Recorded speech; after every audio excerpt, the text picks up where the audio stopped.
José Zamora, ejecutivo de Excite Content Studio de Miami. Voy a pasar a leer las biografías de manera breve para no entretenernos mucho en este tema, porque lo que estamos deseando es escucharles a ellos.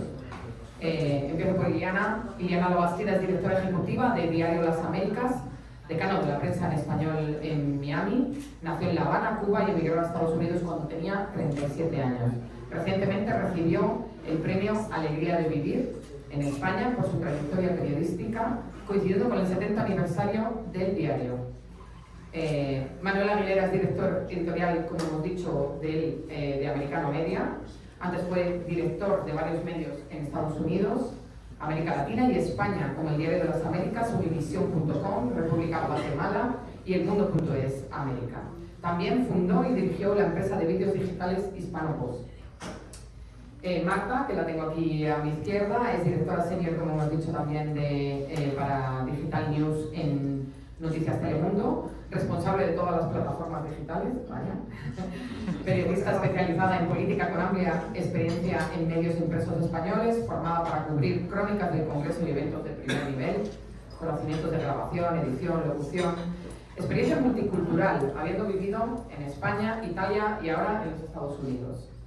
José Carlos Zamora es responsable de comunicación e impacto de Exil. Antes trabajó como vicepresidente senior en Univision y en la Fundación Nine, donde dirigió el Nine News Challenge. Es un, a ver si lo pronuncio bien, porque yo lo voy a decir en español, JSK Stanford, cuando sería JSK, 2020, licenciado en Derecho por la Universidad Francisco Marroquín de Guatemala y máster en estudios en asuntos públicos, de la Universidad de Texas en Austin. Y tenemos a Rafael Cores, vicepresidente de contenidos digitales de Impremedia, grupo mediático que incluye, entre otros, La Opinión de Los Ángeles y El Diario de Nueva York. Antes dirigió la estrategia editorial digital de Univision. Tiene un máster de la Medical School of Journalism de Northwestern University que completó gracias a una beca Fulbright. Y bueno, estas son las presentaciones y creo importante, como hemos hecho en el anterior panel, pasar a que en 5 minutos, Ricardo estableció 5 o 7, creo que van a ser 5 por la premura, podáis un poco exponer ante los compañeros y compañeras cuál es vuestra visión del asunto del que hemos hablado, que os recuerdo que es ese desafío digital, y a ver cómo están los medios tradicionales respondiendo. No sé quién, podemos empezar, si quieres, por Liliana Labastida, tiene la palabra. Muchas gracias. Buenas tardes a todos, muchas gracias por la invitación. Gracias a la CIP y a todos los que han tenido que ver con la organización de este evento, que en lo particular me parece muy importante. Primero por el medio en el que trabajo y al cual represento, como se dijo al inicio en la presentación, somos el primer periódico en español fundado en el sur de la Florida, hace 70 años, vamos a cumplir en julio, y el segundo más antiguo que se imprime en este idioma en los Estados Unidos. Tratando de dar respuesta a la pregunta que nos han encomendado en este panel, la pregunta dice si saldremos fortalecidos los medios que hacemos periodismo en español en los Estados Unidos y cómo nos estamos adaptando a los cambios digitales.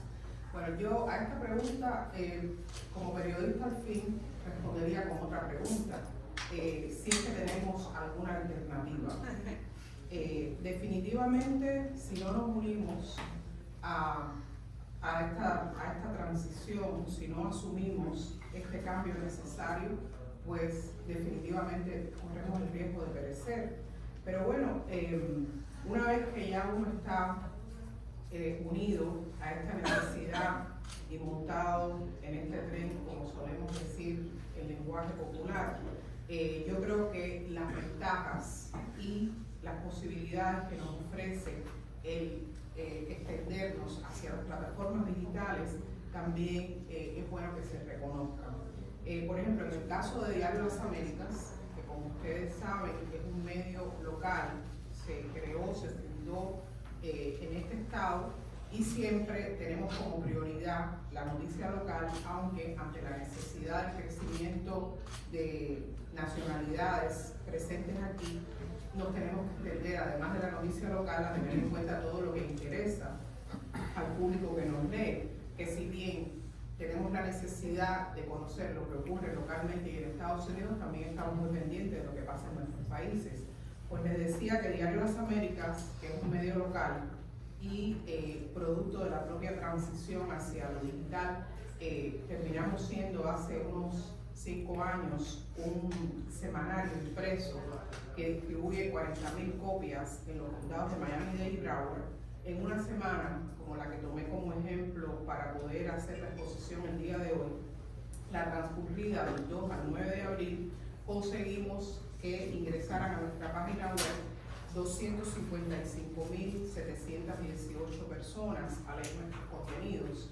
Y estas personas que ingresaron al sitio web de Diario Las Américas en una semana, no solamente son de Estados Unidos, según nos reportan las analíticas de Google, también nos leen en México, en Venezuela, en España, en Cuba, en Colombia, en Argentina, en Chile, en Perú y en Nicaragua.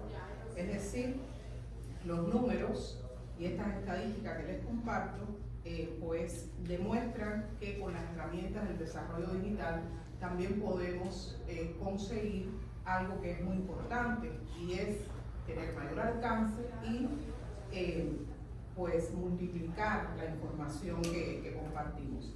Hay un alto que yo quisiera hacer en cuanto a nuestra inserción al uso de las herramientas digitales, y es el hecho de que no por ello debemos renunciar al rigor que nos compete como medios de comunicación tradicionales, como bien se nos llama. Y bueno, la responsabilidad que considero que nos compete como medio tradicional es primero que todo defender los estándares de nuestra profesión. Porque aunque tenemos que competir efectivamente, como se decía en los análisis del panel anterior, con la inmediatez que impone el mundo digital, nosotros no podemos renunciar al hecho de emitir una información si antes no ha sido verificada. Yo creo que eso es parte intrínseca de lo que hacemos, es una responsabilidad, y los periodistas tengamos una responsabilidad administrativa o no en nuestras redacciones, tenemos que defender esto y tenemos que pronunciarnos todo el tiempo porque así se cumpla. Porque no podemos competir con que a alguien se le ocurrió que una cosa está pasando o lo sabe a medias y lo publica en Twitter y da la noticia en primera instancia, pero el periodista que es responsable, hasta que no la tiene verificada, debe ser celoso de que su medio no se haga multiplicador de un rumor, porque eso no es periodismo. Entonces, yo creo, como decía, que los medios tradicionales debemos aprovechar las ventajas de la expansión que ofrecen las plataformas digitales y abrirnos a esa posibilidad, sin que dejemos de ser lo suficientemente responsables y comprometidos con nuestra razón de ser, que es informar y también educar, porque ese es uno de los principios del periodismo. Tenemos que tener en cuenta, hay que informar y hay que tratar con lo que emitimos en contenido de educar a las personas que nos leen, que nos ven, que nos escuchan. Nosotros en Diario Las Américas, para centrarme un poco en la función que cumplimos, nos estamos valiendo en medio de este ampliarnos a las plataformas digitales de las producciones audiovisuales para diversificar nuestras líneas de producción editorial. Y alguien lo mencionaba, alguien del público en un comentario a propósito del panel anterior, nos hemos lanzado a la aventura, porque al inicio fue una aventura, pero por suerte nos dio resultado, de hacer producciones documentales. Hemos rescatado hechos y sucesos de la historia, los hemos convertido en producciones documentales, tenemos 2, y el último que realizamos pues, fue validado para competir en el Festival Internacional de Cine de Miami. Es decir, continuamos con nuestra función esencial, que es informar. Mantenemos una página web actualizada todos los días de la semana, a las 24 horas. Tenemos una edición impresa semanal, porque esa es nuestra carta de presentación. es nuestra razón de ser, es el formato por el que nos conocen, con el que surgimos al mercado hace 70 años, pero también en la expansión hacia las plataformas digitales, pues estamos incursionando en otras producciones que nos permiten tener mayor alcance y también sobrevivir, porque es una de las maneras que tenemos de mantenernos en el mercado. Muchas gracias.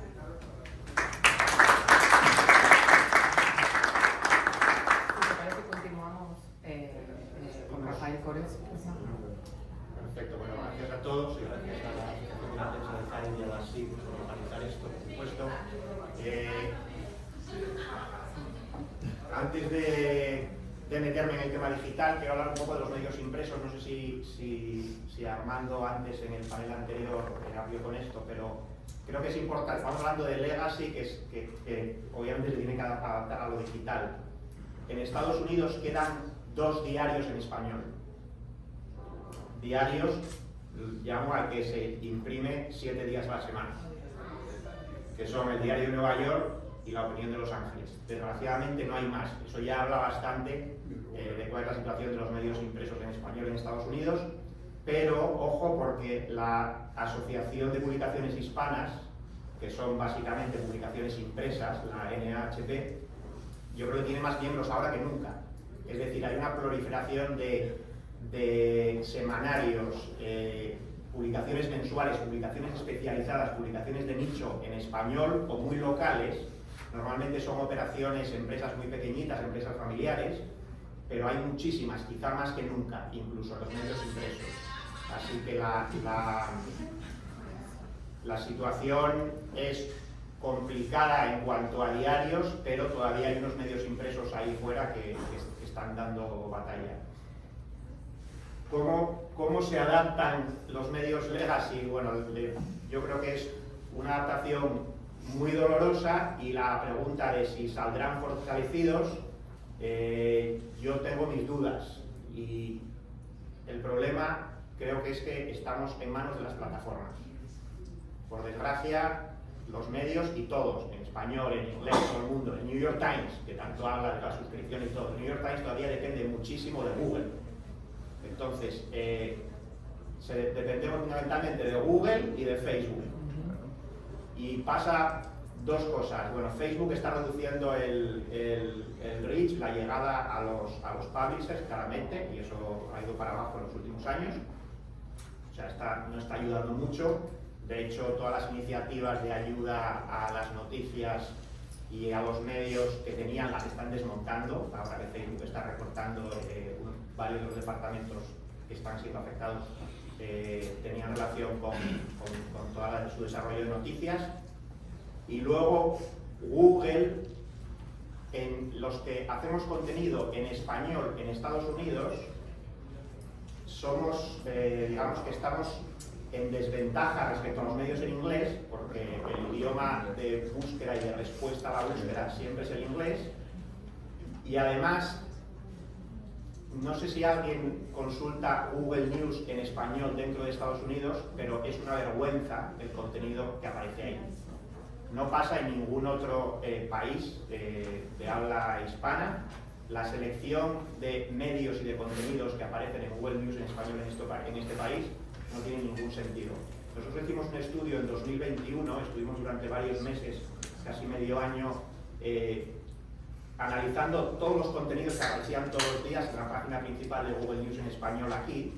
Son 60 contenidos más o menos cada día, y voy a comentar algunos números para que se hagan una idea.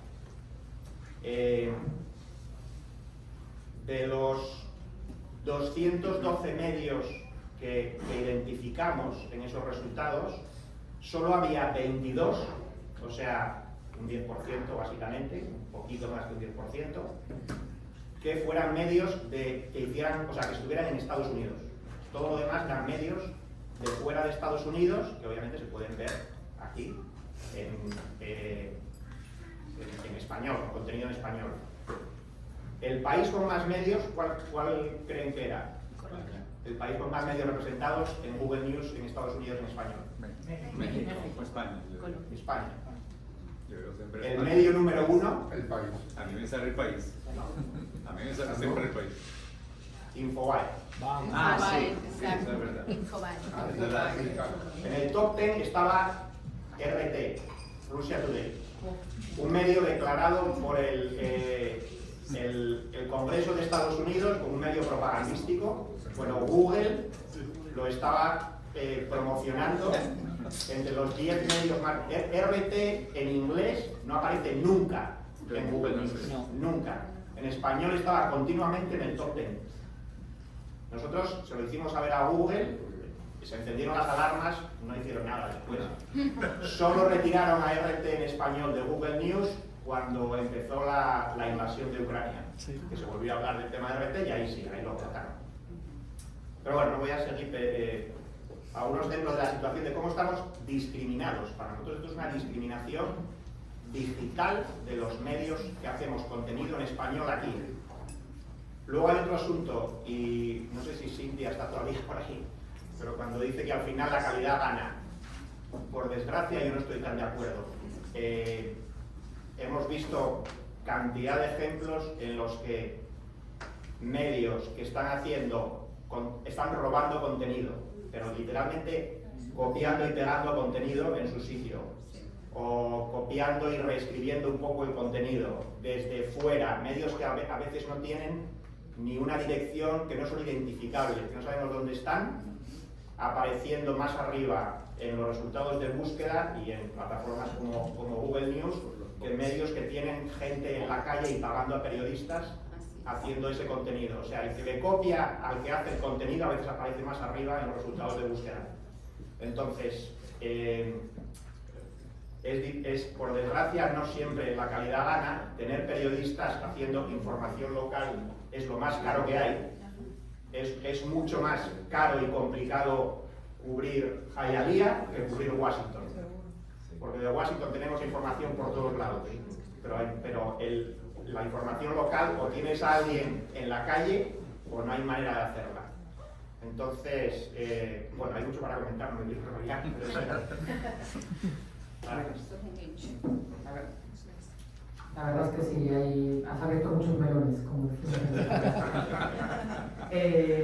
bueno, vamos a seguir con Manuel, un poco para que nos dé una primera visión. Intentaré ser breve. Lo primero, agradecer la invitación a las instituciones que están detrás del evento. Para mí es un honor. Sí, a ver. Ahora sí. Bueno, agradecer a los organismos que han hecho posible este evento, y para mí es un honor estar aquí. También ha sido un momento muy emotivo porque he tenido algunos reencuentros. He tenido la suerte de trabajar con otras dos, con esta parte de la mesa.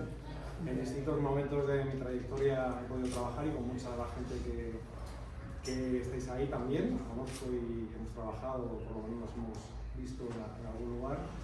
Y dicho eso, voy a unir un poco mi experiencia a todo este tema de lo digital, ¿no? Porque el primer día que puse el pie en una redacción fue el 25 de junio de 1990, que lo tengo grabado en mi memoria, en la redacción del Mundo de Sánchez Pacheco 61, en el barrio de la Prosperidad, en Madrid, con Pedro J. Ramírez de director, una época gloriosa en la que nacieron varios periódicos de papel justo en la época en que yo terminaba de estudiar, y fue muy bueno porque hubo oportunidades interesantes. Recuerdo El Independiente, El Sol y El Mundo, y pude elegir, de hecho, porque me hice pruebas para entrar de becario, aquí se llama Enter, y tuve la suerte de empezar en El Mundo. Bueno, para lo que iba es que ya poquito después empezó a decir una frase que da un poquito de urticaria. El futuro es digital, ¿no? Se decía entonces, ¿no? El futuro es digital, pero nadie creía en lo digital, pero era como una frase. El futuro es digital, pero claro, el papel era una máquina de hacer dinero. Luego me fui a Antena 3 y la televisión tradicional era otra máquina de hacer dinero, por lo cual se decía que el futuro es digital, hasta que un día dijimos, cada vez que decís el futuro es digital, vuelve un gatito. Por favor, no digáis más esa frase. Pero ¿qué pasó? Que un día el futuro sería digital o no sería, ¿no? Entonces ya la pregunta de si va a funcionar lo digital es que no hay otra alternativa a que nos subamos a lo digital. ¿Y qué es lo digital en general? Pues que las formas de consumir el contenido han cambiado, no es tan complicado, ¿no? O sea, es más o menos el mismo contenido, solo que lo consumimos de otra manera. Ya no vamos voluntariamente a comprar un diario al lo que es el kiosco. El otro día estuve en Madrid después de mucho tiempo y hice una foto en un kiosco porque me parece como no sé, como una cueva prehistórica, ¿no? Me parece como las cuevas de Altamira, ¿no?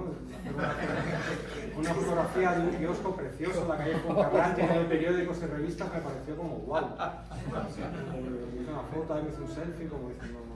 Todavía está aquí, ¿no? Y me entra mucha nostalgia y me da mucha alegría que todavía aquí se pueda comprar bien en las Américas o se pueda comprar la prensa en Nueva York o el día en Nueva York o la mañana de Los Ángeles, pero bueno, esa manera de consumir información no podemos engañarnos, está en decadencia, ¿no? Y aunque hay gente, a lo mejor de 45 para arriba, que todavía tenemos esa perversión de comprarnos un periódico, lo que viene por detrás probablemente no. Igualmente, la manera de ver la televisión ha cambiado, ¿no? Porque eso de sentarse, en España a las 3 de la tarde nos sentábamos, aquí a las 6 de la tarde a ver el noticiero nacional, eso ya no forma parte de nuestro día a día, hay que ser realista y bueno, todo está aquí, todo lo que queremos consumir, todo lo que queremos, el periódico está aquí, la televisión está aquí, la radio está aquí, todo está aquí, ¿no? Entonces, ahí hay una transformación y creo que hay una oportunidad, ¿no? Y en esa oportunidad estamos, ¿no? Ahora, desde hace 7 meses, tengo la responsabilidad de liderar la parte editorial de Americano Media, que es un grupo que tiene radio, que tiene televisión y que tiene contenido digital. Y estoy intentando dar un poquito de coherencia al contenido, que entremos en la batalla, en la guerra por tierra, mar y aire, ¿no? Hay que aprovechar la oportunidad, tenemos que entrar por tierra, radio, por mar, televisión, por aire, digital. Y ahí estamos dando la batalla, intentando que haya una coherencia entre todo lo que vamos contando, pero a la vez que cada contenido se adapte bien a la plataforma por la que estamos entrando. Entonces, bueno, todo suena muy bien, todo suena muy bonito, es una oportunidad. Yo siempre digo que el mercado hispano es un poco invento en el sentido de que no es un mercado único, es un mercado de mercados que nos obliga a lo local, es un mercado en cada comunidad, no tiene nada que ver la composición demográfica de Miami con la de Nueva York y con la de Los Ángeles, y eso es un reto y una complicación. El mercado hispano de los Estados Unidos, que me corrijan aquí mis colegas, yo creo que solo tenemos en común la lengua y el Real Madrid y el Barça, ¿no? Yo creo que son los únicos intereses comunes del Mundial de Fútbol. Son los únicos intereses, digamos, radicalmente, que no se pueden separar. Esta es la costa oeste, la costa este, en Nueva York, da igual en Chicago. Esas ecuaciones que acabo de poner sobre la mesa seguro que interesan, pero no hay nada más que sea uniformemente consumido por todos, ¿no? Y de hecho, guardo muchos recuerdos de mi etapa de Univisión, que fue hace justo 11 años, y esas reuniones editoriales en las que, claro, creo que Chávez estaba ya con la enfermedad, en México había una situación política convulsa, en Estados Unidos también, pero de repente se murió Jenny Rivera. Recuerdo ese domingo, yo era el director de Noticias Digital, y me llamaron para decirme que se había muerto Jenny Rivera, y voy a hacer una labor de contrición, y dije, ¿quién coño es Jenny Rivera? Y realmente es un desastre, ¿no? Que un director de Noticias de Univisión pueda tener esa respuesta, pero yo no sabía quién era Jenny Rivera. Luego me enteré quién era Jenny Rivera, porque el Noticiero Nacional, que tenía más o menos 5 paquetes por noticiero, hubo algunos noticieros que tenían los 5 paquetes sobre Jenny Rivera. Vamos a hablar de Jenny Rivera, que si la madre de Jenny Rivera, que si la prima de Jenny Rivera. Jenny Rivera murió en un accidente de avión, que si el avión de Jenny Rivera había sido un atentado. Entonces, volviendo a eso, o sea, realmente es un reto, es muy difícil entender lo que le interesa a la comunidad hispana, y eso te obliga a hacer la batalla por comunidades, localmente, y eso es muy complicado, tener esa visión en el momento en que te sientas a tener un discurso uniforme para todos, ¿no?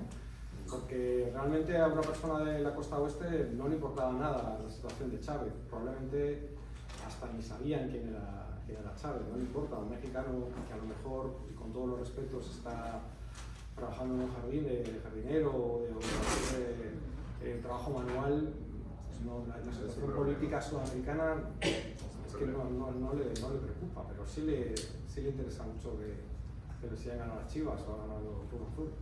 Entonces, bueno, eso son la dificultad, y lo decía Rafa, de que es lo más caro del mundo, tener equipos, ¿no? Al final lo que todas las personas que hacemos contenido, lo que queremos es soldados, ¿no? Por volver a la dialéctica de guerra, yo lo que quiero son soldados. Quiero soldados en Miami, quiero soldados en Chicago, quiero soldados en Nueva York, quiero soldados en Los Ángeles, pero normalmente no nos los dan, ¿no? Nuestros gestores, nuestros jefes no nos dan los soldados, y tenemos que inventarnos cualquier manera de afrontar esa guerra, ¿no?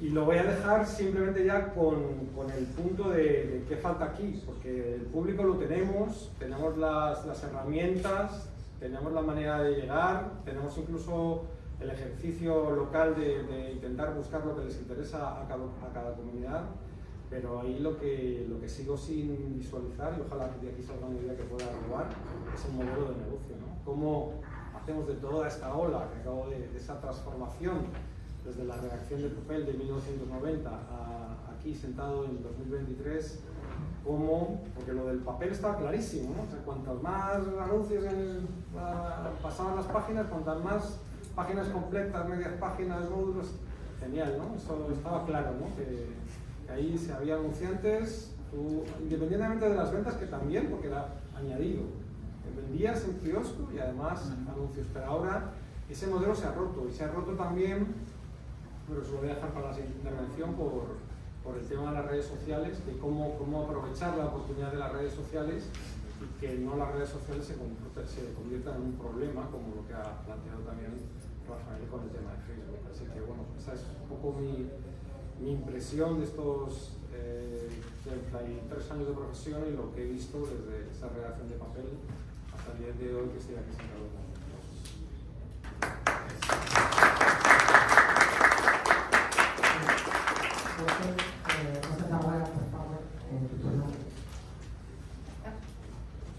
Muchas gracias. Muchas gracias a la Sociedad Interamericana de Prensa y a la Asociación de Prensa de Cádiz, a los panelistas y a todos por estar aquí hoy. Es un gusto estar aquí con ustedes. Bueno, yo trabajo para Exile Content, un estudio de producción cuya misión es promover la excelencia latina y crear contenido premium, contenido de alta calidad que ofrezca la experiencia y las voces de diversas comunidades hispanoparlantes alrededor del mundo. Somos un estudio que produce contenidos para los grandes medios en español y para las plataformas de streaming. Bueno, creo que solo para empezar, pues repito un poco la pregunta, ¿cómo se están adaptando los medios en español a los cambios digitales y si salen o no fortalecidos? Yo creo que en general salen fortalecidos. Hay grandes retos, pero salen fortalecidos si saben adaptarse. El índice de consumo de digital, en términos tanto digital como en redes sociales de los hispanos, es muchísimo mayor que el de cualquier otro grupo demográfico. Ese dato es impresionante porque de verdad todos los hispanos, por lo menos 3 veces más, consumen redes sociales, están en línea. Pero para salir fortalecidos también es importante seguir innovando en productos, en lenguajes, en formatos. Y lo que decía Manuel es buscar esas nuevas fuentes de ingresos. Y ahí es donde hay que ser muy creativo y buscar nuevas fuentes de cómo monetizar ciertos modelos y formatos, desde redes hasta comunidad, hasta membresías. También, aunque las redes son muy importantes y es la principal forma de llegarle a las audiencias, poco a poco, y es lo que vemos con esta dependencia de Facebook. Y también lo que vemos ahora con Twitter, que es un desastre, y aunque yo soy adicto a Twitter, siento que es una plataforma que probablemente va a desaparecer muy pronto. ¿Qué pasa cuando ya no existen esas plataformas? Y es ahí donde está este reto de asegurarnos de tener esta comunidad muy cerca a la marca, al medio. Y luego hay que aprovechar también las nuevas tecnologías y saber cómo utilizarlas para crear nuevos y mejores contenidos. Porque si no, también el futuro, así como puede ser de bueno, puede ser terrible y puede ser que los medios se vuelvan un par de personas manejando inteligencia artificial, chat GPT, para que escriban artículos de todos los temas. Entonces, eso es lo que hay que evitar. El otro punto que creo que es una fortaleza en términos digitales es que no solo que los hispanos consumen más contenido digital y en redes sociales, pero que podemos saber quién es la audiencia exactamente, y eso nos permite saber sus intereses, qué consumen y en qué formatos, tanto a nivel nacional como local. Y eso es una gran herramienta, saber qué darles, cuándo, cómo y dónde, y interactuar activamente con esa audiencia. Vamos de regreso al tema de la comunidad. Muchos de los medios anglo que tienen éxito ahora son no solo que tienen membresía, digamos, que pasaron de ser este tipo de suscripción a membresía, sino que lograron volver la membresía a una especie de comunidad en sí. El medio se vuelve una comunidad. Y eso también siento que es una ventaja para los medios hispanos, porque de la experiencia en Univisión, en Telemundo, y es esta cercanía con la audiencia. Es impresionante. Uno va al supermercado, está haciendo cola y habla con la cajera y el cajero le dice que trabaja en Univisión, y uno ni siquiera sale en la televisión, nada, la gente lo quiere abrazar, se siente familiar. Entonces, ¿cómo mantener eso y cómo mantener esa línea de servicio? Un tema que sí es complejo debido a los formatos digitales, que son mucho más simples y cortos, y creo que lo tocaron en el panel anterior, es cómo explicar temas complejos, ¿verdad? Como salud, economía, finanzas. Entonces, encontrar cómo hacer eso bien. Luego, cómo integrar todas esas nuevas tecnologías como chatbots, inteligencia artificial, y eso es algo que hicimos en Univisión y que está haciendo también en Telemundo, que es sobre todo con el tema de desinformación, cómo generar productos con inteligencia artificial que le permitan desde el teléfono a los usuarios saber qué contenido es verdadero, qué es falso, qué es engañoso, y asegurarse que están teniendo un buen contenido. Ese es otro reto importante, todo el tema de la desinformación. Y es bueno ver que hay cada vez más proyectos de fact-checking, que tiene Telemundo, Univisión, de fact-chequeado. Y luego creo que dos elementos que siguen siendo importantísimos sin importar en qué siglo o en qué era estemos, es la esencia de lo que hacemos es el contenido de calidad y contenido de servicio. El contenido es el rey. Siempre hay que continuar invirtiendo en buenos contenidos, y eso es también lo que nos complica depender de estas plataformas y de negocios a los que no hemos evolucionado en la nueva forma de financiarlo, porque cada vez se vuelve más difícil, pero hay que mantener este periodismo de calidad, que por lo general es caro.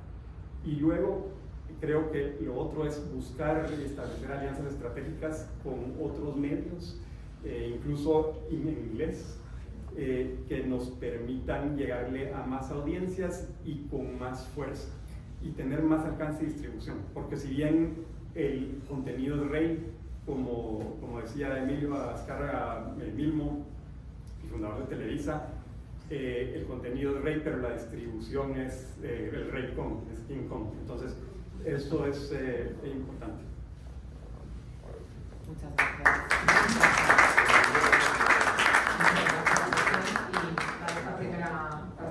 la parte de planteamiento, pues contamos con Marta Planés, por favor, que nos cuente su experiencia un poquito de su visión. ¿Se escucha? ¿Sí, no? ¿Aló? Sí. Bueno, yo me siento un poquito un outsider aquí porque he desarrollado la mayor parte de mi carrera en digital, casi por casualidad. Realmente yo también llegué a la redacción del Mundo en Valencia y por una cuestión generacional me dijeron, encárgate de la web. Y eso pues ahora se ha convertido en lo que es mi carrera. Pero bueno, a la pregunta en concreto, ¿cómo se están adaptando? No sé, sobre los demás medios, en el caso de Telemundo, ya estamos adaptados. O sea, realmente no hay una diferencia muy grande. Telemundo tradicionalmente es una cadena de televisión, pero yo creo que esa definición ya no se ajusta a la realidad. Ahora es un medio multiplataforma, ¿no? Y lo vemos en las noticias. Nosotros hace ya muchos años que nos lanzamos a las plataformas y que contamos con suscriptores en un montón de ellas. El último ejemplo es TikTok, que lo abrimos el año pasado, en enero, y terminamos el año con más de 2 millones de seguidores en solo un año, que es un crecimiento brutal. En YouTube tenemos casi 7 millones de suscriptores y la gente que está consumiéndonos en digital ve lo mismo que ve en la tele. O sea, no se crean que es que estamos haciendo, que tenemos una redacción masiva con un montón de periodistas que solo hacen contenido original digital, que lo hay. Pero sobre todo es gente que tradicionalmente consumía Telemundo en la televisión y que ahora quiere ver el noticiero también y quiere ver a Julio Vaqueiro, pero igual no se puede sentar a las 6:30 delante de la tele para verlo, entonces lo ve a las 8 cuando llega a casa y está preparando la cena y lo ve en YouTube. Entonces, en ese sentido, pues creo que es una fortaleza, porque digital significa que no hay fronteras, que no hay horarios, que no hay barreras de ningún tipo, y que la marca y la información que producimos sigue siendo relevante, no matter what, da igual el espacio, la hora, el tiempo. O sea, creo que en ese sentido salimos fortalecidos sí o sí, no tengo ninguna duda. Bueno, si os parece, se han apuntado muchísimas cuestiones aquí, pero al final creo que un poco está relacionado con la primera mesa. Estaba hablando Manuel del modelo de negocio. Creo que es un tema que afecta más a la prensa escrita que a la televisión o la radio. La radio, el otro día lo decíamos, vive su momento dorado con el tema de los podcasts. La televisión, pues como dice Marta perfectamente, pues ya se ha convertido en multiplataforma. Creo va la pregunta sobre todo para el tema de los medios escritos, ¿no? El tema del modelo de negocio. Y centrándonos un poco en la prensa en español, hablaba con el compañero de EFE, con Alfonso ayer, sobre estas jornadas, y hablábamos de si se puede comparar la prensa hispana con lo local, es decir, con los desafíos, por ejemplo, que tiene en España la prensa local. Mientras la prensa nacional se ha podido adaptar más que bien, con todas las cosas que comentaba Rafael, con todas las trampas que nos pone Meta y Google y los grandes gigantes, se han podido adaptar un poco con este tema de las suscripciones. La prensa local tiene eso pendiente. Y la prensa latina, bueno, no sé si podría ser un tema de supervivencia para encontrar ese modelo de negocio, ¿no?, del que estamos hablando. No sé si Rafael quiere abrir fuego o Manuel. Los podcasts, ojo, pero no hay manera de venderlos. No hay manera de monetizar un podcast al día de hoy. O sea que ha habido mucho boom del podcast durante la pandemia, pero está cayendo por un lado el consumo de podcast y por otro lado la monetización. Preguntar a cualquiera que esté con un podcast es muy complicada. Nosotros tenemos un podcast, por cierto, ya habréis no tiene publicidad. Se ha intentado vender bastante. Bueno, es la pregunta del millón. Yo, respecto al diario impreso, bueno, de nuevo, tenemos ahí a Armando, que seguramente podría incluso hablar más que yo, pero lo que puedo decir es que los 2 diarios impresos que tenemos y los 2 semanarios impresos que tenemos, estamos en 4 ciudades, en Los Ángeles, Nueva York, Chicago y San Francisco, que llevan los últimos, yo diría, 6-7 años, han ganado dinero todos los años. No ha habido ningún año en que tuvieran pérdidas. Más atrás, si me voy más atrás, sí, tenían pérdidas. Entonces, obviamente, y el mercado se ha reducido, o sea, imprimimos menos y seguramente nos leen algo menos que hace 10 años. No tengo ninguna duda. Ahora fue muy doloroso, hubo que recortar gente y hubo que hacer procesos más eficientes, pero dan dinero. Yo me acuerdo que yo llegué a Imprimedia hace justo ahora casi 10 años y en Nueva York hay un sindicato muy fuerte de periodistas, la gente de la redacción está representada, pertenece al sindicato, y había un rumor de que el periódico impreso iba a cerrar, y que los iban a echar a todos. Entonces, bueno, hubo web, o sea, venían a la redacción y hubo toda una campaña contra la propiedad en aquel momento del periódico y todo, porque iba a cerrar. Bueno, han pasado 10 años y no ha cerrado el diario, no ha cerrado La Opinión, se siguen imprimiendo 365 días al año. O sea, no sé si se ha encontrado la fórmula, pero por ahora no se pierde dinero. Y luego, de hecho, yo creo que es casi más difícil hoy en día tener una operación digital con resultados positivos que un diario impreso, pero con otros números. Para mí, la suscripción aquí en Estados Unidos para los diarios es muy difícil. O sea, la suscripción digital, nosotros lo intentamos hace unos años y pusimos el famoso paywall, cerramos a partir de podías ver 20 artículos durante un mes, me parece que era, o sea, era un soft paywall que se llama. A partir del 20 te decía que tenías que suscribir, que no podías leer más. Lo que pasó es que Google los mató de un día para otro, o sea, nos cayó más de un 90% del tráfico orgánico, con lo cual todo el ejercicio que habíamos hecho era, bueno, si se suscribe a un porcentaje muy pequeño de la gente, nos va a compensar lo que vamos a perder en audiencia. Pero no tuvimos en cuenta que la audiencia orgánica de Search se nos iba a caer totalmente, porque eso no estaba ahí. Además, Google te aseguraba que no iba a pasar. Bueno, pues pasó. Tuvimos que volver a abrir. Entonces tenemos una suscripción ahora, pero es gratuita. Gratuita. No gratuita, perdón. ¿Cómo se dice?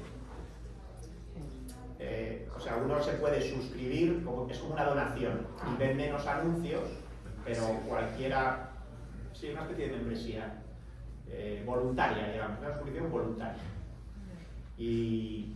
Pero bueno, eso es una parte de los ingresos muy pequeña, lo que nos deja la suscripción. Y yo creo que no podríamos sobrevivir. Si cerrásemos el diario, lo que perderíamos en publicidad, no lo podríamos recuperar en suscripciones. Mira, yo creo que más rápido nos hemos dado cuenta los periodistas de que para subsistir tenemos que expandirnos a las plataformas digitales, que lo que han conseguido entender esta necesidad de transición los equipos encargados de comercializar nuestros productos. Eso lo vivimos a diario en Diario Las Américas. Nosotros, como dije, hemos reducido la edición impresa a una semana. Sin embargo, el dinero fuerte en Diario Las Américas, por concepto de anuncios, sigue entrando por la edición impresa, porque los clientes tradicionales y las grandes compañías que deciden anunciarse con nosotros, aun cuando pongan anuncios en cualquier plataforma digital, exigen y piden estar en la edición impresa. Sin embargo, nosotros hemos diversificado nuestra oferta. Como decía antes, todo lo que hacemos desde el punto de vista de contenido tiene un soporte digital. Por ejemplo, hoy aquí hay una reportera que está cubriendo este evento y tenemos a nuestro realizador de audiovisual, que las entrevistas que están haciendo, una vez que se publican en la web, el contenido propiamente dicho, está acompañado de los videos de los que ellos están reportando aquí, y así ese es el estilo o el modelo que seguimos con todos. Sin embargo, nos encontramos con una limitante. Quienes deben comercializar esta amplitud de productos que nosotros tratamos de tener y que de hecho realizamos, que para realizarlo, como decía Rafa y Manuel, requerimos gente que tiene que estar ahí para parirlo, porque si tú no estás cubriendo esta conferencia, a lo mejor hay alguien aquí de una agencia que está reportando y se puede replicar la agencia, pero hay cosas que suceden propiamente en un sitio que si no tienes un reportero, nadie se entera que ocurrió. Entonces, nosotros nos encargamos de tener esa diversidad de contenido, digital, impreso, pero quienes tienen que comercializar el producto no están preparados. Por ejemplo, cuando nosotros hicimos el primer documental, que nos paramos frente al equipo comercial y dijimos, Diario Las Américas va a hacer un documental, la respuesta fue, ustedes se volvieron locos, porque no saben qué hacer con estas cosas. Entonces, eso es una realidad también que estamos enfrentando y forma parte del nuevo modelo de negocio que requieren los medios para poder, porque, o sea, los periodistas somos todos muy apasionados en la mayoría y soñadores y creemos en lo que hacemos y enamoramos de nuestro oficio, pero si no hay un capital detrás que respalde nuestro trabajo, pues sencillamente perecemos.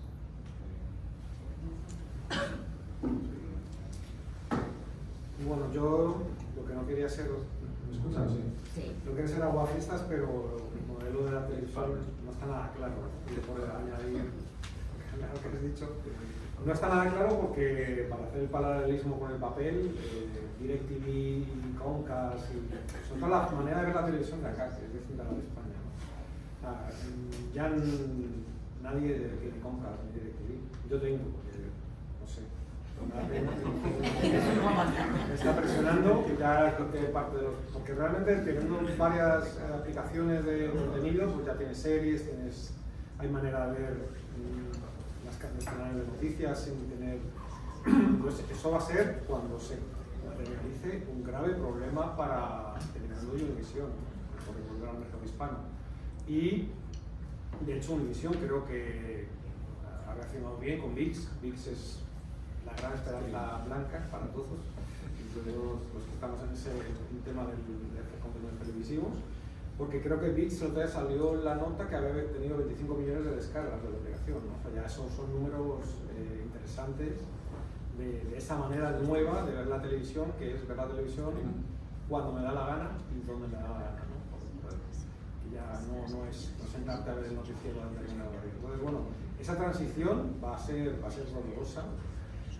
Por lo mismo que la transición de papel a digital, hay un hilo conductor, que antes tenías claro que te gastabas €1 en un diario, que tenías claro que pagabas DirecTV, pero no sé por qué la gente tiene menos ganas de pagar por una suscripción digital y tiene menos ganas de pagar por descargarse la aplicación de ViX y utilizarla.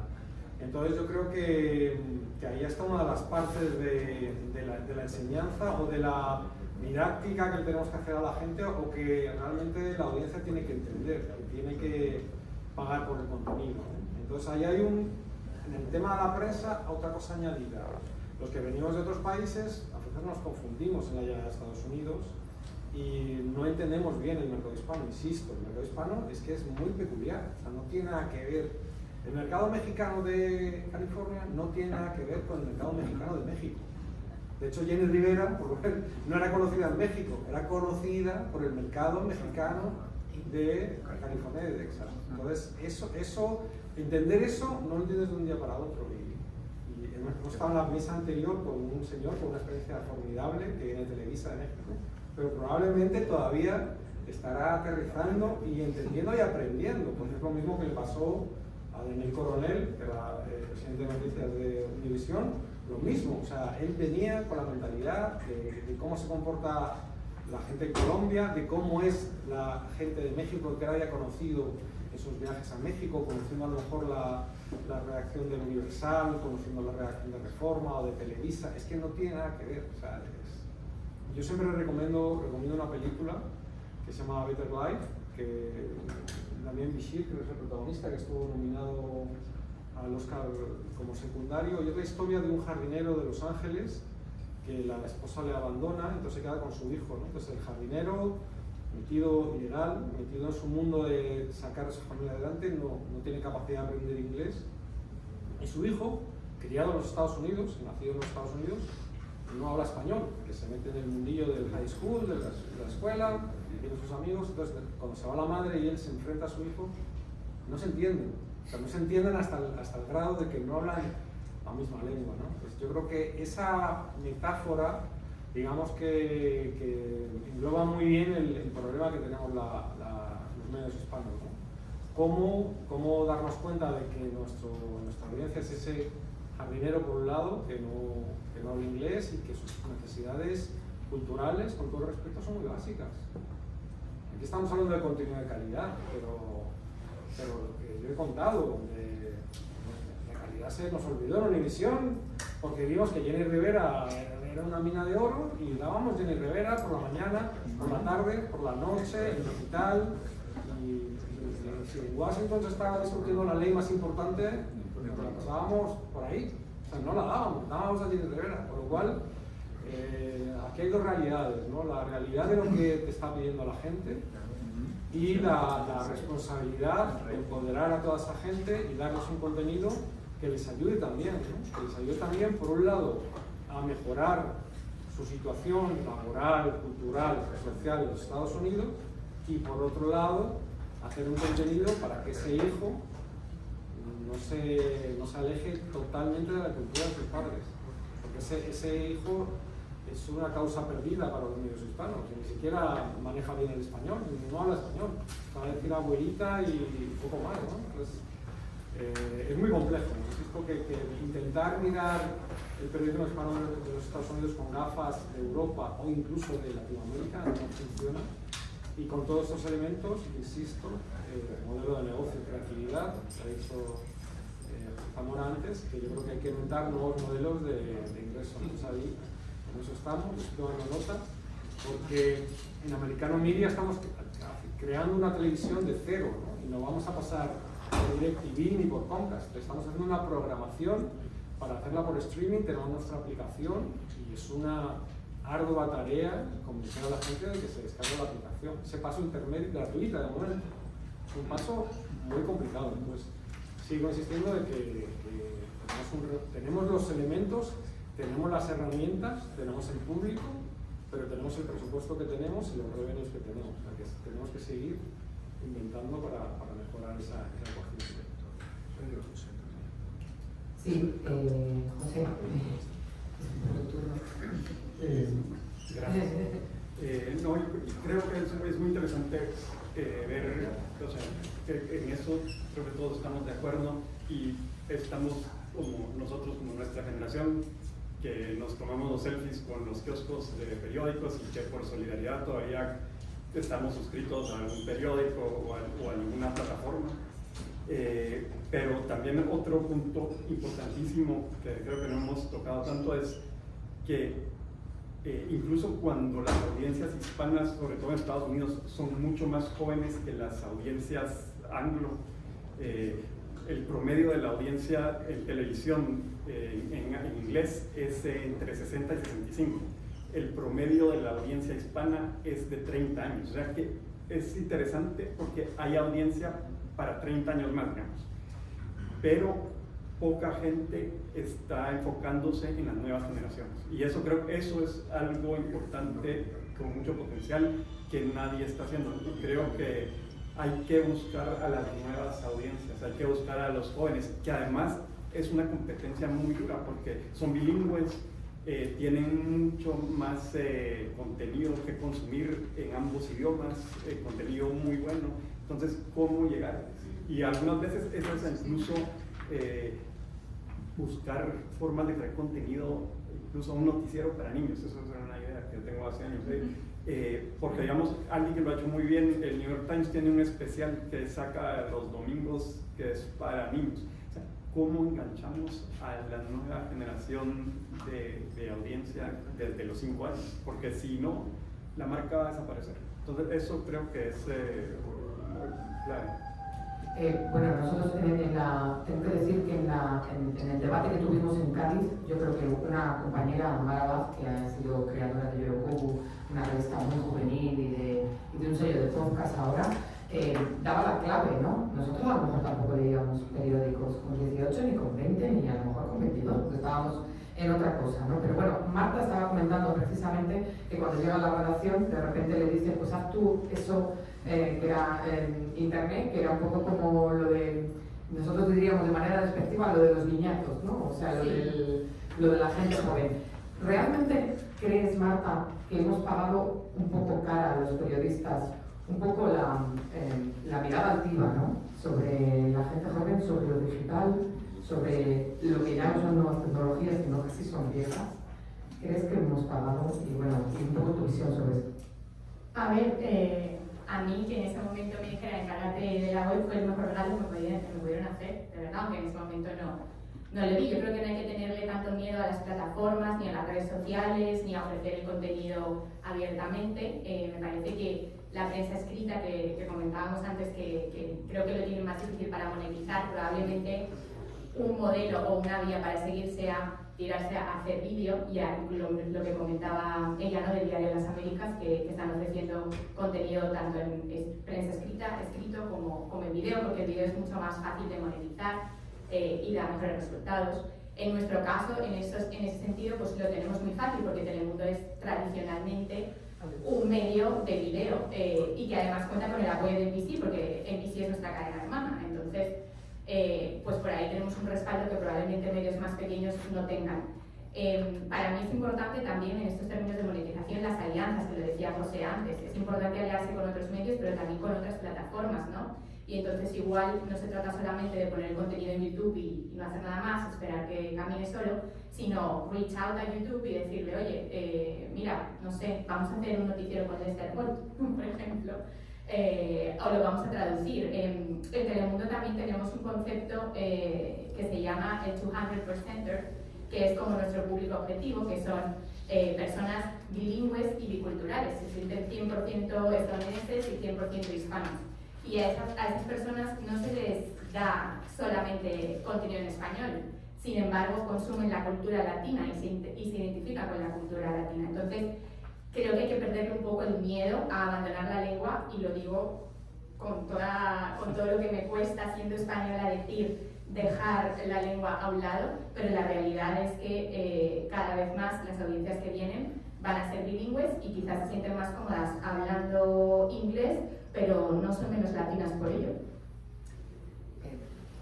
Sé que estamos un poquito mal de tiempo, pero quería lanzar una pregunta, a ver si somos capaces de responderlo brevemente. Se han hablado de muchísimos temas que darían para varias jornadas y creo que todos estamos muy interesados, pero hay un tema que es la pérdida de influencia del periodismo. Es decir, tú lo has apuntado también, José, ¿cómo le decimos a la gente joven que tiene que consumir noticias y que las tiene que consumir nuestras? Que no vale que Luisito Comunica haga un vídeo sobre lo bien que están los hoteles en Japón, o que, no sé, fenómenos que, por cierto, les va muy bien, Ibai Llanos, por ejemplo, la gente le da dinero voluntariamente a esa gente, o sea, sin nada a cambio, ¿no? Y más que a los influencers, a los streaming, ¿cómo les decimos que tiene que ser a través de un periodista?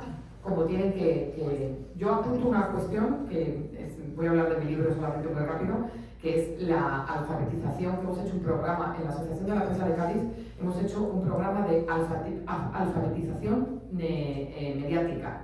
No aprender a manejar los medios, que toda la gente lo sabe, sino aprender lo que es el periodismo y la necesidad del periodismo para la supervivencia de la democracia, que recordemos no es gratis, como hemos visto en toda Latinoamérica. Es decir, la democracia no viene impuesta, sino que lo contrario es, la tentación siempre es la dictadura disfrazada de diferentes formas.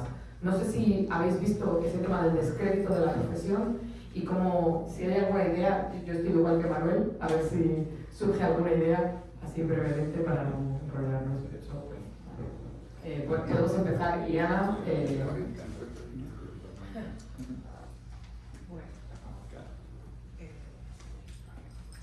Sí.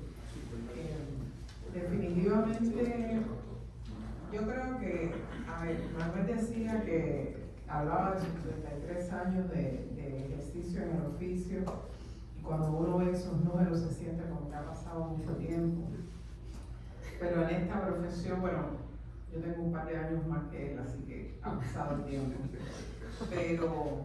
Pero en esta profesión, una de las ventajas que tenemos es que siempre nos sentimos jóvenes, porque necesariamente estamos en contacto con la vida, tomando el curso a todo lo que ocurre, y a uno le cae un poco de frustración cuando escucha que el influencer tal, por monetizar, por tener no sé qué cantidad de millones de seguidores, puede facturar $1 millón al año. y entonces no es que a uno le moleste que pueda facturar $1 millón, sino que con ese $1 millón un medio puede hacer maravillas. Pero bueno,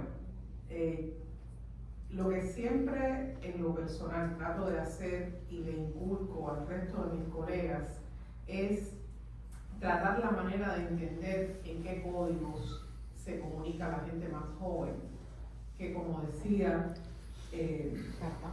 Marta, tenemos que aspirar para poder mantenernos, tenemos que aspirar a llegarles. Por ejemplo, yo dirijo un grupo de periodistas en los que hay un promedio de edad ya considerable en cuanto a ejercicio, años de ejercicio, pero en el grupo, por suerte, tengo gente jóvenes, de las cuales, por ejemplo, tengo 2 aquí hoy, observándolo y escuchándolo todo, de la manera en que ellas comunican lo que está pasando aquí en las redes sociales, que a su vez lo multiplican en el grupo de sus seguidores, pues yo creo que es un buen referente que cualquiera de nosotros puede tomar. Porque no hacemos nada, yo muchas veces me pongo un poco frustrada y critico por el alcance que puede tener un influencer que no tiene el rigor ni tiene la responsabilidad que tenemos muchos de nosotros, pero al final lo que hay que darse cuenta es qué es lo que puede lograr y cómo lo logra. Entonces, sin necesidad de renunciar a lo que nos corresponde, de la responsabilidad que tenemos, sí tenemos que aprender a los nuevos códigos, las nuevas maneras, cómo llegar a la gente joven, que la gente joven identifique en nosotros qué cosa es lo que nos distingue. Nos distingue la credibilidad, nos distingue la responsabilidad. El año pasado, basado en estos mismos principios, lanzamos una campaña que se nos ocurrió y tratamos de cierta manera de decirle a la gente, bueno, no te dejes guiar por rumores, no dejes que cualquiera que no tenga el dominio suficiente de lo que te está diciendo te convenza de algo que puede no ser verdad. Y entonces, al final, lo que creo es eso, hay que fijarse cuál es, Manuel decía ahorita, lo que ha cambiado es la manera de consumir la información. Tenemos que fijarnos cuáles son esas nuevas maneras, adherirnos a ellas, pero a su vez siendo senadores y preservadores de los estándares de nuestra profesión. Bueno, la pregunta es complicada, pero a mí se me ocurren 2 cosas. Lo primero es que los medios tenemos que estar en las plataformas donde está esa gente, y en muchos casos creo que nos dormimos y llegamos tarde. Sale TikTok, vemos que empieza a crecer TikTok una barbaridad, pero no nos subimos a TikTok porque son gente bailando, y cuando ya nos subimos es tarde. Pero incluso subiéndonos tarde, nosotros, por ejemplo, anteayer tuvimos un video en TikTok que tuvo en menos de 24 horas más de 1 millón de views, que es como una cosa que dices tú, pero ¿de qué? O sea, es unos números, o sea, un videito de nada, de 20 segundos. Y digo, por cierto, en una cuenta de TikTok que hemos abierto en un sitio específico de entretenimiento, que la cuenta debe tener como menos de 1 mes. O sea, y llegar con una cuenta nueva a 1 millón de views en un video en YouTube o en Instagram es bastante complicado. No llegas en el primer mes a tener un video o sea, de repente TikTok está explotando. Bueno, pues TikTok está ya casi pasando, porque ahora hay una nueva, que es de la misma empresa de TikTok, que se llama Lemonade, que es la aplicación más descargada en Estados Unidos en el último mes. Está estallando, y no sé cuántos conocen acá Lemonade, pero es algo totalmente nuevo. Cuando los medios se suban a Lemonade, pues a lo mejor ya Lemonade está en otro nivel, ¿no? Entonces creo que necesitamos estar ahí y se pueden hacer cosas serias, o sea, hay contenido válido y serio en TikTok. Es otro formato, pero eso no quiere decir que no sea relevante o que no sea preciso o que no sea información contrastada. Y lo segundo es la educación, lo que tú decías. Me parece que tenemos todos cierta responsabilidad de educar a nuestros hijos, y educación en las familias, y también me parece que desde el punto de vista de las organizaciones y del área pública, de los políticos, también hay que valorar la importancia, o sea, hay que cuidar, y me parece que hay un retroceso muy claro en los últimos años, cuidar la importancia de la libertad de prensa y de la información, que estamos viendo que en todo el mundo estamos yendo para atrás. O sea, la clase política no está ayudando en general, sino que en muchos países vamos para atrás. Yo creo que el mundo al que aludías es también una oportunidad, ¿eh? Y creo que mucha de esa gente que triunfa en plataformas de streaming o en redes sociales no deberíamos haberla mirado por encima del hombro, sino cuando empezó a despuntar, haberla llevado a nuestro terreno, haber fichado a ese streamer, haberle hecho el streamer de las Américas o de la Opinión o de Americano Media o de cualquiera de nuestros medios, haberlo hecho entonces. Pero indudablemente ahora yo creo que, y a lo mejor es un poco políticamente incorrecto lo que voy a decir, porque ya lo dijo hace años un director de medio y se echaron encima, pero cuando alguien te presenta su currículum, y yo lo hago, yo miro la potencia de la persona en redes sociales. No sé si está mal, muchas veces ni se lo digo, pero me meto y lo busco. Y prefiero, sinceramente, contratar a un periodista que tiene 100.000 seguidores en Twitter a uno que tiene 324. Porque realmente, y yo lo hago conmigo mismo y no creo que sea malo, todos somos una marca personal. Todos hemos, con los años de profesión, hemos creado una marca de nosotros mismos. Y somos una marca que de alguna manera se pone a disposición de marcas superiores que nos contratan para hacer un trabajo. Entonces, cuando mi marca, en este caso Americano Media, tiene que buscar periodistas, busco la mejor marca de periodista individualmente. De hecho, en la página digital de Americano Media hicimos un ejercicio que contratamos los 4 periodistas que tenemos, no bajan de 100.000 seguidores en Twitter, como decía. Son buenos periodistas, escriben, analizan, trabajan, pero además son personas que son capaces de influir en Twitter y de hecho, gracias a ellos, tuvimos un crecimiento en Twitter de 3.000 a 70.000 en 2 meses. Bueno, esos son números, esa audiencia, y hay que inventar para llegar al público. Pues mira, una forma de llegar al público es contratar periodistas que sean potentes, y que tengan social media y que tengan acceso real a las audiencias. Entonces, yo creo que es una buena oportunidad, es una buena combinación. Y una última cosa, porque lo ha mencionado José, el tema del fact-checking, las empresas de fact-checking. Yo creo que la oportunidad de las grandes marcas del periodismo, de los medios tradicionales, de nombres que te suenan, de Herald, de las Américas, Univision, es que la gente tenga la tranquilidad, la confianza de que el contenido que ahí se hace está bien hecho y está hecho con reloj periodística. Todos nos equivocamos, todos los medios cometemos errores, pero realmente yo creo que el fenómeno del fact-checking ha llegado por toda esa intoxicación de medios nuevos y de gente individual que ha empezado a promover información de cualquier manera. Entonces, yo creo que los garantes de que se trabaje buen periodismo son las marcas centenarias o las marcas de toda la vida que tenemos que transformarnos, pero que tenemos un patrimonio que conservándolo puede ayudarnos a ser creíbles como generadores de noticias, ¿no? Verídicas, por supuesto. Gracias. Pues yo creo que, como decía Eliana, hay que buscar esos códigos para llegarle a esas nuevas audiencias donde están y engancharlos y traerlos a tu medio y que sepan por qué es diferente, por qué es especial, por qué es contenido riguroso. Creo que lo que decía Mael de tu libro, eso es clave.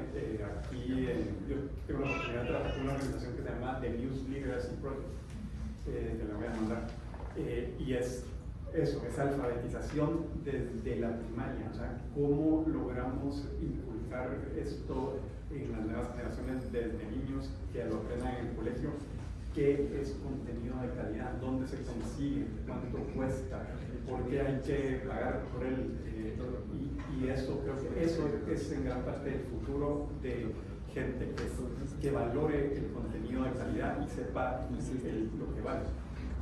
A la vez, y esto también regresa algo a lo que hablábamos antes, creo que, y esto es un poco extraño, creo que al final ahora hay tanta oferta de todo, en todos lados, que nos está bombardeando por la televisión, por la computadora, por el teléfono todo el día, que eventualmente, por un lado, es muy costoso, porque todo es un servicio que hay que pagar, y el mundo, las finanzas el tema del financiero no está fácil. Entonces creo que cada vez más gente va a empezar a cortar plataformas de su presupuesto.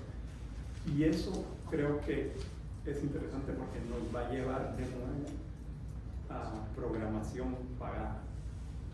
Y entonces eventualmente creo que todos, sea en nuestra cadena de televisión, nuestro medio multiplataforma, nuestro app, la gente va a pagar porque ya no quiere perder 3 horas de su vida buscando qué ver, porque ellos quieren que alguien les enseñe una parrilla con las cosas importantes que tienen que ver hoy. Entonces es interesante.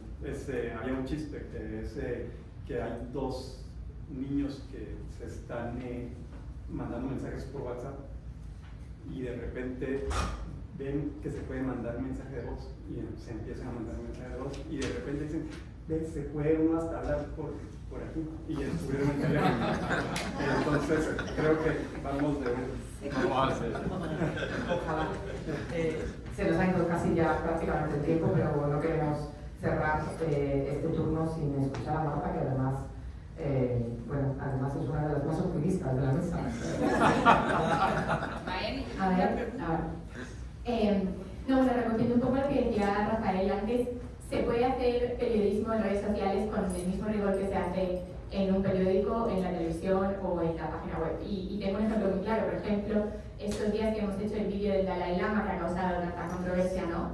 Nuestro vídeo de Instagram pasó por Standards and Practices, pasó por legal, pasó por mis ojos también antes de publicarse. O sea, los procesos de control y de rigor existen igual para lo que producimos en redes sociales como para lo que producimos en otras plataformas, y creo que eso es lo que nos diferencia de otros medios que también están en redes sociales haciendo contenido. Está este caso de esta cuenta de TikTok española, ¿no?, que se llama Actuality, tan famosa, que causó tanta controversia en España porque el País les hizo un reportaje y salieron los periodistas de toda la vida a quejarse de por qué, porque eran 4 chicas de menos de 30 años que ninguna había estudiado periodismo y es la cuenta de TikTok en español de noticias más seguida del mundo.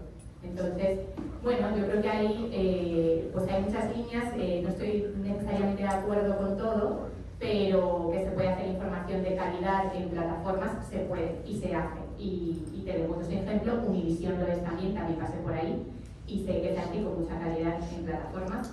Así que me parece que el reto más grande es simplificar, y creo que eso es una tarea de los periodistas en todos los formatos también, convertir lo complicado en algo simple, en información masticada, que la gente pueda entender y que pueda prestar ese servicio que tenemos que prestar, ¿no? Y ese es el reto, lo que yo le digo a mi equipo siempre: simplifiquen, porque es que no todo puede ser un tratado de 50 páginas, porque entonces nadie lo va a leer y al final el propósito se pierde. Quizás la persona que llega al video del Dalai Lama y consume 1 minuto de video está más interesado después de saber algo más, y para eso también tenemos una pieza de texto en nuestra página web que promovemos en ese video para quien quiera saber más que pueda ir y consumir, ¿no?, y mirar. Entonces también tener esa concepción 360 de plantear proyectos desde el arranque pensando en todos los formatos y en todas las plataformas es algo que hacemos mucho en Telemundo, que lo hacemos con la parte de la tele, que lo hacemos también con NBC News, donde al terreno van periodistas que van a producir un reportaje para televisión, pero también hay una persona digital, también hay una persona que se encarga de las imágenes, en fin, tener esos equipos un poquito más multifacéticos. Y luego, por último, decir que las redes sociales, que creo que se ha dicho en el panel de antes, o creo que lo dijo José, ya no se me pierde, nos permiten una cosa que no permiten otro tipo de plataformas, que es escuchar a la audiencia de una manera directa e interactuar con ella. Nosotros tenemos un chatbot, por ejemplo, donde la gente nos puede mandar piezas que quiera que verifiquemos como parte de nuestro servicio de fact-checking. Y en ese chatbot a veces nos preguntan cosas que no tienen nada que ver con el fact-checking, pero aún así respondemos, porque pues un poco lo que contaba Leopoldo antes, viniendo de fuera también, ver el sentimiento que tiene la gente con cadenas como Univision y Telemundo en este país es increíble y es súper diferente de lo que se vive en España, por ejemplo.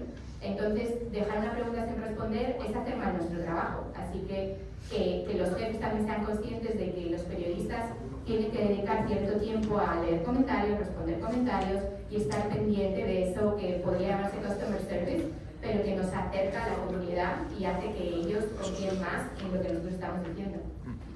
Eso es muy importante, sí, también. Lamentablemente se nos ha ido el tiempo, aparte de que el evento estaba preparado para terminar hace 10 minutos.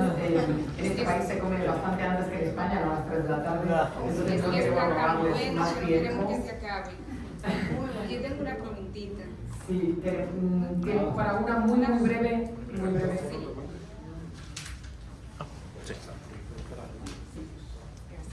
Que la mesa buena era esta. Sí, buenas tardes. Yo sé que todos tienen hambre, pero está tan bueno esta jornada que no quisiera que se acabara. Rosmery Santana, la corresponsal de los principales medios de la República Dominicana aquí en el estado de la Florida y directora de rosmerynews.com, igual que mi esposo, vicepresidente ejecutivo de rosmerynews.com, mejor medio de la diáspora dominicana en el estado de la Florida y en todo Estados Unidos también. La pregunta es, crear contenidos, eso es vital para los medios del nuevo siglo, de la época que estamos viviendo. Pero a nosotros, periodistas en ejercicio de muchos años, nos preocupa que estos periodistas jóvenes, muchos de ellos, no tienen conocimiento de lo que es la fortaleza de la libertad de prensa en las Américas y en el mundo. El ejercicio del periodismo en libre democracia, los jóvenes de hoy no les atrae el tema de la democracia. ¿Cómo captar, sobre todo a ti, Manuel, que hiciste y haces buen periodismo, no solamente en Santo Domingo, sino también allá en España, cómo captar esos jóvenes con el atractivo de la importancia de ejercer la democracia y la libertad de prensa en nuestros países? ¿Cómo podemos hacer para que estos jóvenes tengan el interés que deberían de tener en lo que es el respeto a la democracia y la libertad de prensa? Bueno, voy a responder muy rápido. No, yo evidentemente no tengo la varita mágica, como sí te dije, he estado 6 años trabajando en República Dominicana y es verdad que hay una degradación de la calidad de la democracia y del aprecio por la democracia. Vargas Llosa siempre dice que las mejores novelas se escriben cuando uno es pobre, está jodido, hay una guerra o bueno, la situación personal no es la más óptima, ¿no? Yo creo que lamentablemente no apreciamos lo que tenemos hasta que lo perdemos. Ojalá en algunos países que tenemos democracias débiles, pero democracias al fin y al cabo, podamos darnos cuenta del valor que tienen. Yo, como decía, no tengo la fórmula mágica, pero sí creo que es necesario, insisto, en el tema de ir a las escuelas y de enseñarle a la gente cómo buscar buena información contrastada, qué es un periodista, por qué nosotros insistimos en que no es que queramos acaparar, estoy de acuerdo con Marta, cualquiera puede dar noticias, pero no es que queramos acaparar y tengamos la verdad, pero sí es verdad que tenemos los conocimientos y la formación para distinguir entre tantas voces, entre tanto ruido. Entonces creo que hay que ir, de verdad, al margen de lo que cada uno puede hacer en su casa con sus hijos y en su entorno más cercano. Creo que hay que ir a las escuelas a explicar lo que es el periodismo y la democracia, que para mí están súper unidos. Así que, bueno, no tenemos tiempo para más. Quiero agradecer de verdad, a todos.